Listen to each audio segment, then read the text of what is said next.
விளங்குகிற தில்லை சிற்றம்பலமே வாழ சிவபெருமான் திருத்தாள் போற்றி youth என்னவன் YouTube சேனலுக்கு அன்புடன் உங்களை வரவேற்கிறோம்.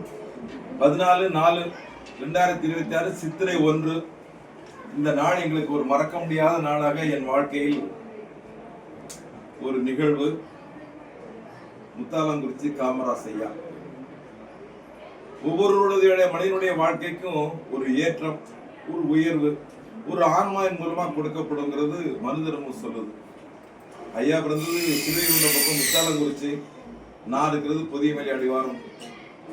இந்த காலகட்டத்தில் எனக்குள் பல திறமைகள் இருந்தாலும், அருள் ஞானம் இருந்தாலும், தவஞானம் இருந்தாலும், சொல்வாக்குவன்மை இருந்தாலும் யாரும் அறியாமல் தான் நான் இருந்தேன். இந்த காலகட்டத்தில் ஐயா அவர்கள் சீத்தமிழ் அப்படிங்கிற ஒரு தொலைக்காட்சியின் மூலமாக என்னை வெளியுலகத்துக்கு கொண்டு வந்தாங்க. அந்த காலத்துல ரொம்ப கஷ்டமான ஒரு சூழ்நிலை நாங்க இருந்தோம். எங்க அம்மா அப்பா செஞ்ச தவ புண்ணியம், செவ்வாய்களில் நாங்க பூஜை பண்ற குடும்பத்தை சேர்ந்தவங்க. ரொம்ப ஒரு கஷ்டமான காலகட்டத்தில் இருந்தாலும் அருள் ஞானம் மாத்திரம் நல்லா இருந்தது. ஐயா அவர்கள் என்னுடைய இந்த ஓலைச்சுவடி, ஜோதிடம் பார்க்கறது, பிரசன்னம் பார்க்கறது எல்லாம் சொல்லி யூடியூப் சேனல்ல முதல்ல சீத்தமிழ், வேந்தர், ஜெயா, வசந்த் இப்படி எல்லா டிவியும் என்னை எடுத்துக்கொண்டாந்து வெளியுலகத்துக்கு காட்டிய பெரும் பேர் இவருக்கு உண்டு. எங்க தாய் தந்தையினுடைய மறு ஆன்ம அவதாரம் வந்து இப்படி பண்ணிருக்குன்னு நான் நினைக்கிறேன். எங்க அப்பா பேரு சுபியாவதர், எங்க அம்மா பேரு குத்தாலம்மாள். என்னோட பிறந்தவங்க 2 ஆணு 2 பெண்ணு. நான் மாத்திரம்தான் இப்ப இருக்கிறேன். கண்ணதாசனோடு சிறிது காலம், ஒரு 6 ஆண்டு காலம் பழக்கம். குருமார்கள் நிறைய பேர் இருக்கிறாங்க. திருப்பனந்தாள் ஆதீனம், தருமபுர ஆதீனம், திருக்குறுங்குடி ஜியர், மன்னார்குடி ஜியர், இவங்கெல்லாம் எனக்கு நிறைய அருள் செஞ்சிருக்கிறாங்க. அதாவது அகஸ்தியர் ஜீவநாடி ஜோதிடம், அந்த ஜீவநாடியை திறந்தா எல்லாருடைய வரலாறு அதில் வந்துடும். முன் ஜென்மம் கர்மாக்களை கொண்டு வரும். அந்த காலகட்டத்தில் என்னுடைய இவ்வளவு சிறிய, இவ்வளவு 10 பழமையான சின்ன வீடுலாம் நாங்கள் இருந்தோம். அப்படி இருக்கும் பொழுது அந்த டிவியில் வந்த பிற்பாடு நிறைய மக்களுக்கு நான் சொல்ல ஆரம்பித்தேன். ஆனால் வேதனையான கலை எல்லாரும் சொல்லலாம், நாங்கள் படுகிற கஷ்டம் என்னங்கிறத என்னோட அமிர்ந்து பார்த்த ஐயாக்கு தான் தெரியும். ஒரு நாளைக்கு நாங்கள் ஒரு 10 பேருக்கு பார்க்கணும்னா 9 மணிக்கு போய் உட்கார்றோம், குளிச்சுட்டு அகசியோடைய பேரை சொல்லி அப்புறம் ஒருத்தருக்காக சொல்லி முடிச்சு வெளியே வந்து பார்த்தா எங்கள் தொண்டையெல்லாம் புண்ணாதான் இருக்கும். அப்படி இருக்கும் பொழுது முதல்ல ஒரு 2 வீலர் தான் நான் வச்சிருந்தேன். கொஞ்சம் சொன்னாங்க, ஐயா நம்ம 2 வீலர்லேயே எல்லா பக்கமும் போறீங்களே, ஒரு 4 சக்கர வாங்கின கார் வாங்கலாமேன்னு ஒரு எண்ணத்தை சொன்னாங்க.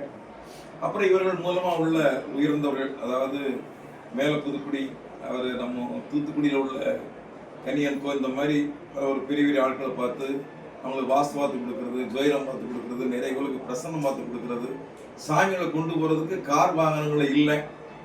எனக்கு முதல்ல கார் வாங்கணுங்கிற எண்ணத்தையும் அதற்கு முழு முயற்சியா அவரால் முடிஞ்ச பொருளாதாரமும் கொடுத்து ஒரு மாசம் ஒரு பணத்தை கேட்டீங்கன்னு சொல்லி ஒரு கார் வாங்கி தரதுக்கு ஒரு யோஜனையும் கொடுத்து என்னை உயர்த்தி பார்க்கக்கூடிய நிலையில் உள்ளவர். தாமரவணி மகாமத்திய நூல், சிறுபுற கிராமங்களுடைய வரலாறுகள், அத்திரிமலை யாத்திரை, இப்படி நிறைய தமிழ் பணிகளை இந்த ஐயா செஞ்சிருக்கிறாங்க. என்ன மாதிரி நிறைய பேருக்கு வாழ்க்கையில் நன்மை பண்ணியிருக்கிறாங்க. நான் உயர்வதற்கு ஒரு காரணம், இந்த நிலைக்கு வருவதற்கு ஒரு காரணம் இவர்கள் தான். நான் செய்கிற அறப்பணி என்ன, ஒரு நாள் ஜாதகம் பார்க்கும்போது ஒரு 1000 ரூபா வருதுன்னா 300 ரூபா சாமிக்கு, 300 ரூபா அன்னதானத்துக்கு, அப்புறம் என்னுடைய செலவுக்கு அதில் பங்கு பிரித்து வச்சிருவோம். அதன் மூலமா அன்னதானம் பண்றது, சிவங்களுக்கு தொண்டு செய்யறது, இந்த மாதிரி அந்த ஜோதிடத்துன்னு வரக்கூடிய பணத்தை எடுத்து நிறைய தர்மங்களும் ஆன்மீக தொண்டுகளும் பண்ணினேன். அதன் நினைவாக இன்னைக்கு எனக்கு இந்த ஆன்மீக அர்ப்பணி செல்வங்கிற விருதை திருவண்ணாமலை முருகனுடைய கோயில் வச்சு தந்திருக்கிறாங்க. யாரிடத்திலையும் செல்வத்திற்கோ பணத்துக்கோ பொருளுக்கோ போய் நான் கையேந்தி நின்னதும் இல்லை. யார்ட்டையும் நான் பணம் காசு வாங்கி என்னை நான் வளமைப்படுத்துனதும் இல்லை. இந்த வளமைக்கு காரணம் எனக்கு அகத்தியர் கொடுத்த புலமை, அகத்தியர் கொடுத்த ஜோதிடம். அந்த ஜோதிடத்தின் மேனா வந்த உயர்வுக்கு மக்களுக்கு தெரியப்படுத்துறதுக்கு இருந்த ஆன்மா இந்த ஐயா. இவர் என்னோட வயதில் சின்னவராக இருந்தாலும் அவரை நான் வணங்கலாம். ஏன்னா அவர் ஒரு பிரசித்தர் கொடுத்தாரு, சாமி ஒரு நாளைக்கு 10 பேர் பாக்கிய அதில் ஒரு 5000 வருதுன்னா தர்மத்துக்கு ஒரு 3000 கொடுங்க, சிவாலயங்களுக்கு ஒரு 1000 ரூபா கொடுங்க, உங்களுக்கு 1000 ரூபா எடுத்து கொடுங்க, அப்போதான் அவங்கள உயர முடியும் அப்படின்னாரு. அதுபோல இறைவன் பேரை சொல்லி இன்னைக்கு நிறைய பேர் இவ்வளவோ காசு வாங்குறாங்க.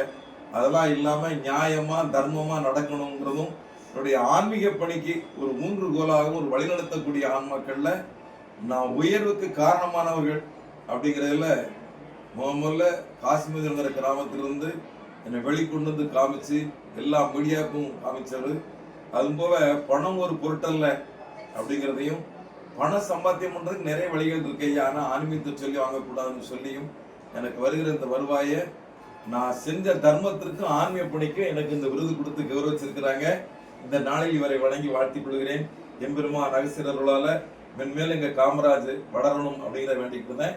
இன்னொரு சிறிய குறிப்பு, அதாவது இது மாத்திரம் இல்லாம மலேசியா, சிங்கப்பூர், இலங்கை இந்த மாதிரிப்பட்ட நாடுகளுக்கெல்லாம் போறதுக்கும், அங்க போய் நான் ஒரு யூடியூப் சேனல்ல பேசுறதுக்கும் எனக்கு பண வருவாய்கள் வருவதற்கு உண்டான ஒரு செயலையும் ஐயா செஞ்சு கொடுத்தாங்க. என்னுடைய வாழ்க்கையை வாழும் சித்தர் அப்படிங்கிற நூலா எழுதுறதுக்கு உண்டான முயற்சியை பண்ணியிருக்கிறாங்க. என்னை பத்தி நிறைய வாரம் தொலைக்காட்சியில் வர மாதிரி சில செய்திகள் பண்ணியிருக்கிறாங்க. நல்ல கருத்துக்களை சொல்லி மக்கள் வழிநடத்தணுங்கிறதையும் வேண்டிக் கொண்டு, இந்த சித்திரை திருநாள் அகசியர் பூஜித்த எம்பெருமான் திருவண்ணாமலை முருகனையும் எங்க அம்மா சென்பாலையும் வேண்டிக் கொண்டு இத்துடன் நிறைவு செய்து கொள்கிறேன். வணக்கம். வாழ்க எங்கள் காமராஜ்.